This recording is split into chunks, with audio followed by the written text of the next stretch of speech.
Mayong adlaw pag-usab kanyang tanan mga igsoon. Ning adlaw na ko share sa ka bersikulo nga may tungod kani sa pito ka karakteristik ni Jesus Christ dinhi sa atong kinabuhi. Pito ka butang nato batasan, pito ka batasan ni Jesus Christ dinhi sa atong kinabuhi. Kailangan nga ato ni makita sa atong mga kinabuhi kani nga batasan.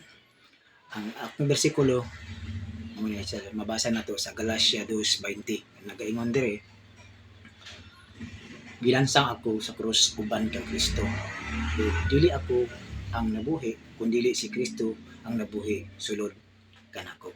So mo nga bersikulo akong tagaan og gamay lang nga pagano. Ang di sa Galatia 2:20, gilansang ako uban kang Kristo.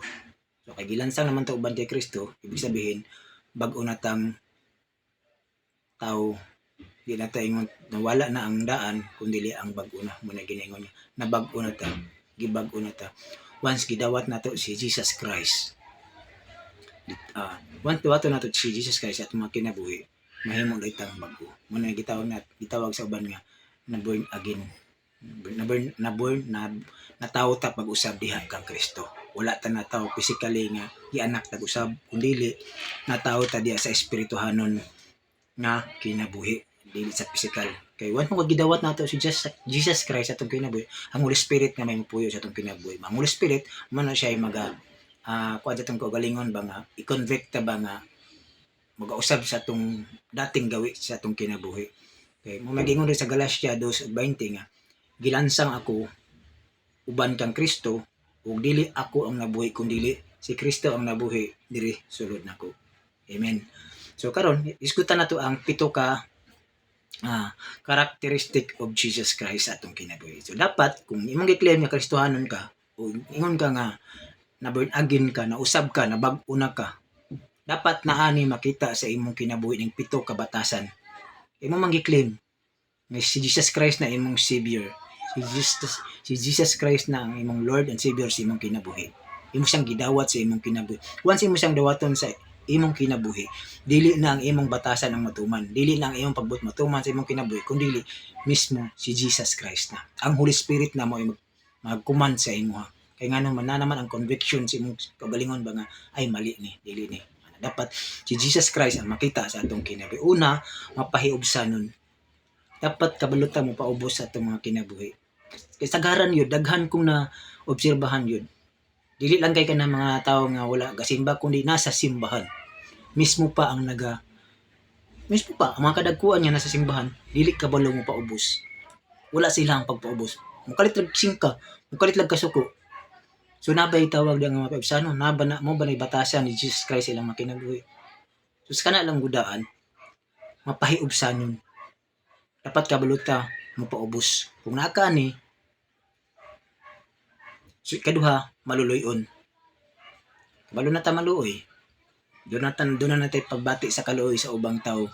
Nga ang ubang naluoy ta nga nakita na tong tao nga nanginahanglan og kaluwasan. Nanginahanglan og sa imuhang mga tabang, not only for the finance, also ang ilang gikinahanglan sa tuwa dili sa kwarta, dili sa kanang sa unsa pa ning kalibutan, ang gikinahanglan nila sa tuwa mao ang pulong sa Dios, mao ang kaluwasan, mao si Jesus Christ. No, kailan ang tanan ng mga Kristohanon dunay batasan pagka maluluyon. Nabaka ni ikatulo matinud-anon. Matinud-anon di na jud ka mamakak. Kadaghanan biya sa mga nagawali, kadaghanan sa mga nag-share, mas daghan ang hinimo-himo kaysa words ni God. Mas daghan ang imbento, labo na pag-abot sa kanang Sunday service, labi na sa kanang gitawag og kanang testimony. Mas daghan ang bakak. Promise. Nana na sa inyo makagaling kung unsa ka tinuod na mas daghan ang himo-himo kaysa tinuod nga nahitabo. No? So da magiingon sa pagpangalagad dapat matinud-anon ta. Matinud-anon ta, truthful ta sa atong pagpangalagad diya sa Ginoo. Ang ikaupat, mapasayloon. Perfect kayo ta sa attendance every Sunday. Perfect kayo ta. Kunya, natay pagdumot sa atong isig kaingon. Do natay pagdumot sa atong isig ka tao. Ibig sabihin bakakon ka. Mo ginang giingon diya sa Biblia nga dili ang tanan nga nagatawag ka na ako Ginoo makasulod sa gingharian sa langit. Kay ngano man di-accept nimo Kristohanon ka, gi-claim nimo nga nasi Jesus Christ imong kinabuhi, pero duna kay pagdumot. Kana mo dapat ninyo mabantayan sa inyong kagalingon. Pagdumot. Dili ta dapat magdumot kay kung tinuod nga na si Jesus Christ atong kinabuhi, di naman ta mo dumot bisag unsaon pa tag mga istorya diya, mga chismis niya diya, mga unsa diya mga kuan may tungod sa imong kinabuhi. Wala na kaana nga batasan kay ngano man si Kristo naman ang naa sa atong kasing-kasing. Ipakita nga si Kristo ang Dios sa imong kinabuhi. Daghan ba yaro mga ipokrito. Active kayo sa worship na every Sunday na simba na relihiyoso kayo pero ang tinuod ang tinuod wala di asil ang presensya sa Ginoo silang kinabuhi. Kaya nga naman pakitang tao raman. Ang ginatawag nila ipokrito. Hypocrites. Good. So dapat na gani nga batasan mapasayloon. Ikalima, mapailobon. Mapailob to sa tanan nga mga samot na sa panahon karon. Mapailob to dapat mo kabalot ta mo pailob bisag unsaon tag atake, bisag unsaon tag daot, bisag unsaon ta og kanang lockdown sa mga kaparintihan kay kuno himbalhin tag laing relihiyon, di kuno himbalhin tag laing simbahan. Mapaubos ta. Kay ngano man kana nga mga tawo nanginahanglan po na sila kaluwasan. Kung ikaw mismo kabalo ka sa kamatuoran, ludo na kay kaluwasan, makasabot ka ning kabalo ka mo pailob. Jesus Christ man gani gilatigo, gidungkab, giluwa-luwaan, nagpailob siya bisan siya Dios. Kita pa kaha. Muna kinahanglan nga dapat natin nga batasan. Ang ikaunom mag-alagad. Kasagaran po sa mga sa mga kasimbahanan imbes nga sila ang mga alagad na baliktad sila na alagaran. Dapat sila iuna gini dapat sila ang priority. Muna na god dili dapat kay kinsa tong nangalagad ang nga simbahan dapat kamo ang mag-serve sa katawan, dili kay kamo ang silbihan sa mga tao, kundi kamo mo'y magsilbi sa mga tao. Kita nga magsilbi sa tao, dili ang mga tao may magsilbi sa tua. Malay kasagaran na ba nga mga kasimbahanan iguro mo daw og tights o piring ana sa kana gud nga linya. Dapat ang tanan mga membro suportahan nato not only sa atong kanang daily needs sa kaning butang ning kalibutan kundi ato sila gyung mag-serve ta sa Ginoo diha sa pagpangalagad sa pag-atiman sa mga kalagyan nga mga tao nga under sa atong mga simbahan. Ang kapito, dunay panagiusa.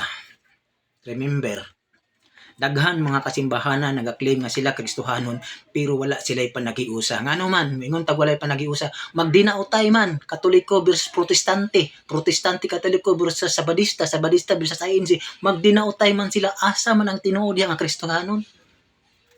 Ang Biblia nag-ingon diya sa Juan 14:27, dunay panaghiusa. No, kana gud siya nga kuan. Muna na wala na balaan sa mga tao nga ginaklaim nga Kristohanon, ginaklaim nga luwas na sila, ginaklaim nila nga doon na si Jesus Christ ilang kinabuhi, pero wala ang kanay nga batasan sa ilang kinabuhi, bakakon sila. 7, kabatasan ni Jesus Christ. Mapahiubsanon, maluloyon, matinud-anon, mapasayloon, mapailobon, og mag-alagad. Ug ang ikapito, dunay panagiusa. Kung duna ka ani nga batasan sa imong kinabuhi, kaila ka og kinsa si Kristo sa imong kinabuhi. Ug nakaila ka og kinsa sa imong kinabuhi. Kung wala ka ani nga batasan tapos nag-claim ka nga Kristohanon ka, susiha sa imong kinabuhi. Kung pag-abot man sa panahon nga mobalik si Jesus Christ, mailhan ba ka niya? Kanila ko i-share, dagang salamat. God bless.